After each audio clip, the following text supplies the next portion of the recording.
Now, with the ceasefire announcement, Americans are wondering when there will be some relief at the pump. KRON 4's Rob Nesbitt talked with an expert on the oil market to get a prediction. Experts in the oil industry think the ceasefire between the U.S. and Iran is at least a start to getting more oil to market. It will take time, though, to restock the supply of oil that has been stuck in countries inside the Strait of Hormuz. On Wednesday, the White House claimed victory in the war against Iran. Operation Epic Fury was a historic and overwhelming victory on the battlefield.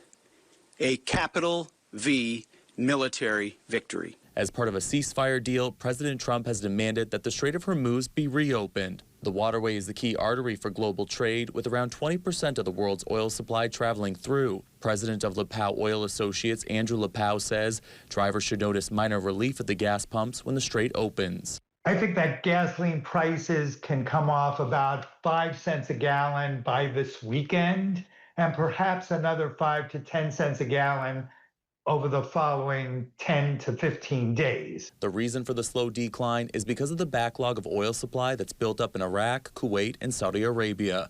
LaPow says about 21 million barrels of crude oil a day have been impacted because of the war. Tankers are unable to load crude oil from the production facilities.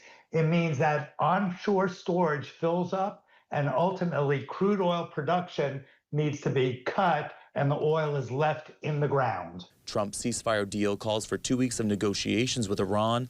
LaPow says it will take much longer than that for oil supplies to bounce back and gas prices to return to pre-war levels. Assuming that the strait was reopened and tankers could start transiting through the waterway, it's going to take many weeks, if not months, to restore the oil production that's been shut in. I also asked LaPow about airline ticket prices. He does not expect to see dramatic drops in those costs, even with a ceasefire, because most airlines' finances are extremely stretched because of jet fuel costs. Reporting in the newsroom, I'm Rob Nesbitt, KRON 4 News.